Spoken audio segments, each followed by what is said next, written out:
प्रेम से बोलिए वृंदावन बिहारी लाल की जय। जय जय श्री राधे, जय जय श्री राधे।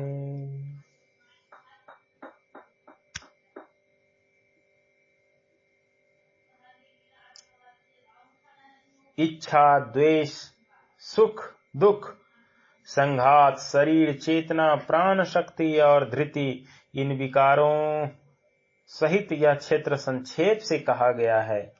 5वें श्लोक में भगवान ने समिष्ट संसार का वर्णन किया है और यहाँ व्यष्टि शरीर को विकारों का वर्णन करते हैं। क्षेत्र के साथ संबंध रखने से ही इच्छा, द्वेष, सुख, दुख आदि विकार क्षेत्रज्ञ में होते हैं। ये सभी विकार तादात्म्य चिरंज ग्रंथि के जड़ अंश में रहते हैं। यहाँ भगवान ने 24 तत्वों वाले शरीर को तथा उसके 7 विकारों को एतत् कहा है। तात्पर्य है कि स्वयं क्षेत्र से मिला हुआ ही नहीं, प्रत्युत उससे सर्वथा अलग है। स्थूल, सूक्ष्म और कारण तीनों ही शरीर एतत् पद के अंतर्गत होने से हमारा स्वरूप नहीं है। यहाँ विशेष ध्यान देने की बात है कि जब अहंकार का कारण महतत्व और मूल प्रकृति को भी एतत् शब्द से कह दिया, तो फिर अहंकार के एतत् होने में कहना ही क्या है। अहम से समीप महतत्व है और महतत्व से समीप प्रकृति है। वह प्रकृति भी एतत् क्षेत्र में है, अर्थात तात्पर्य है कि अहम हमारा स्वरूप ही है ही नहीं। जो साधक स्वयं को और अहम क्षेत्र को अलग अलग जान लेता है, उसका फिर कभी जन्म नहीं होता और वह परमात्मा को प्राप्त हो जाता है।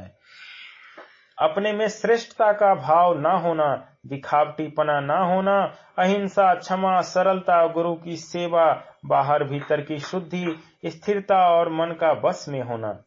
अब भगवान क्षेत्र के साथ माने हुए संबंध तादात्म्य को तोड़ने के लिए ज्ञान के साधन बताते हैं।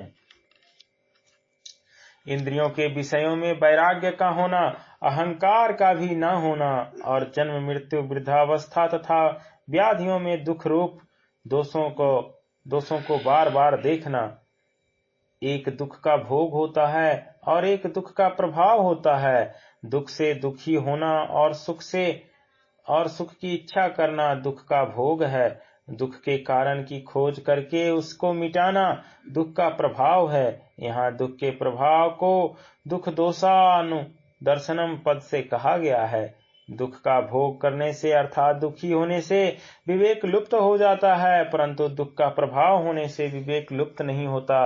प्रत्युत मनुष्य विवेक की दृष्टि से दुख के कारण की खोज करता है और खोज करके उसे मिटाता है। सुख की इच्छा ही संपूर्ण दुखों का कारण है। कारण के मिटने पर कार्य अपने आप मिट जाता है, अतः सुख की इच्छा मिटने पर संपूर्ण दुखों का नाश हो जाता है। आसक्ति रहित होना, पुत्री, स्त्री, घर आदि में एकात्मता, घनिष्ठ संबंध न होना और अनुकूलता प्रतिकूलता की प्राप्ति में चित्त का नित्य सम रहना। मुझ में अन्यन योग के द्वारा अव्यभिचारिणी भक्ति का होना, एकांत स्थान में रहने के स्वभाव होना और जन समुदाय में प्रीति का न होना। अध्यात्म ज्ञान में नित्य निरंतर रहना, तत्व ज्ञान के अर्थरूप परमात्मा को सब जगह देखना। यह पूर्वोक्त 20 साधन समुदाय तो ज्ञान है और जो इसके विपरीत है वह ज्ञान है, ऐसा कहा गया है। क्षेत्र के विभाग को ज्ञान कराने वाले होने से इन 20 साधनों को भी ज्ञान नाम से कहा गया है। इससे जो विपरीत है वह अज्ञान है। साधन न करने से मनुष्य ज्ञान की बातें तो सीख लेता है पर अनुभव नहीं कर सकता। अतः साधन न करने से अज्ञान क्षेत्रज्ञ में एकता का भाव रहता है और अज्ञान के रहते हुए अगर कोई सीखकर क्षेत्र और क्षेत्रज्ञ के विभाग का विवेचन करता है तो वह वास्तव में अपने देहाभिमान को ही पुष्ट करता है। परंतु जो ये साधना करता है उसे क्षेत्रज्ञ के विभाग का अनुभव हो जाता है। जो ज्ञेय श्रेय पूर्वोक्त ज्ञान से जानने योग्य है उस परमात्मा तत्व को मैं अच्छी तरह से कहूंगा जिसको जानकर मनुष्य अमरता का अनुभव कर लेता है। वह ज्ञेय तत्व अनादि वाला और परम ब्रह्म है। उसको न सत्य कहा जा सकता है और न असत्य ही कहा जा सकता है। गीता में एक ही समग्र परमात्मा का 3 प्रकार से वर्णन हुआ है। परमात्मा सत्य भी है और असत्य भी है। सद सच्चाहम, परमात्मा सत्य भी है, असत्य भी है और सत्य सत्य से परे भी है। सद सत्य सत्य परम यत, परमात्मा न सत्य है और न असत्य ही है, न सत्तानुसच्युयते। इसका तात्पर्य यह हुआ कि एक अनिर्वचनीय परमात्मा तत्व के सिवाय कुछ नहीं है। वह मन बुद्धि वाणी से सर्वथा अतीत है, इसलिए उसका वर्णन नहीं किया जा सकता, पर उसे प्राप्त किया जा सकता है। परमात्मा तत्व को असत्य की अपेक्षा से, सत्य जड़ की अपेक्षा से, चेतन विकार की अपेक्षा से, निर्विकार एक देशीय की अपेक्षा से, सर्वदेशीय नहीं की अपेक्षा से है, गुणों की अपेक्षा से सगुण निर्गुण, आकार की अपेक्षा से साकार निराकार, अनेक की अपेक्षा से एक, प्रकाश की अपेक्षा से प्रकाशक, नाशवान की अपेक्षा से अविनाशी आदि कह देते हैं, पर वास्तव में उस तत्व में कोई शब्द लागू होता ही नहीं। कारण कि सभी शब्दों का प्रयोग सापेक्षता से और प्रकृति के संबंध से होता है, पर तत्व निरपेक्ष और प्रकृति से अतीत है। देश काल वस्तु व्यक्ति अवस्था गुण आदि को लेकर ही संज्ञा बनती है। परमात्मा में देश काल आदि है ही नहीं, फिर उसकी संज्ञा कैसी? इसलिए यहाँ आया है कि उस तत्व को सत अथवा असत कुछ भी कहा नहीं जा सकता। परमात्मा तत्व का आदि आरंभ नहीं है, जो सदा से है उसका आदि कैसे? पर सब अपर है, वह पर है।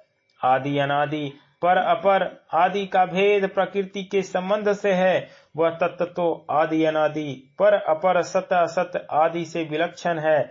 इस प्रकार भगवान ने ज्ञेय तत्व का वर्णन करने के लिए जो बात कही है वह वास्तव में वर्णन नहीं है, प्रत्युत लक्षक अर्थात लक्ष्य की तरफ दृष्टि कराने वाली है। इसका तात्पर्य ज्ञेय तत्व का लक्ष्य कराने में है, कोरा वर्णन करने में नहीं। इसलिए साधक को भी लक्ष्य की दृष्टि से ही विचार करना चाहिए, केवल सीखने की दृष्टि से नहीं।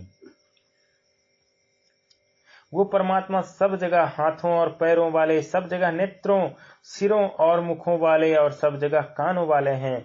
वो संसार में सबको व्याप्त करके स्थित हैं। भगवान सभी अवयवों से सभी क्रियाएं कर सकते हैं, क्योंकि उनमें सभी अवयवों के सभी अवयव विद्यमान हैं। उनके छोटे से छोटे अंश में सब की सब इंद्रियां विद्यमान हैं। उनमें सब जगह सब कुछ है।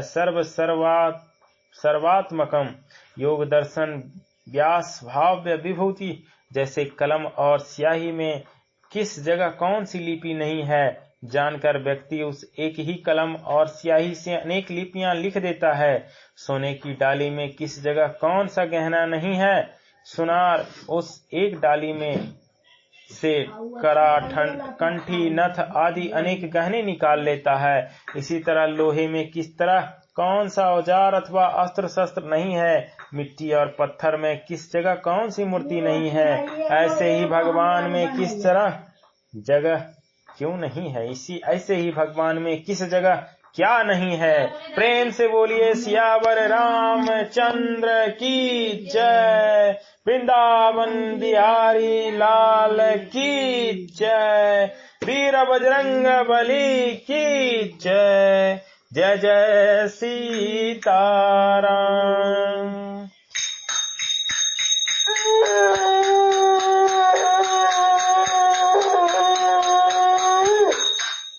जय जय सीताराम।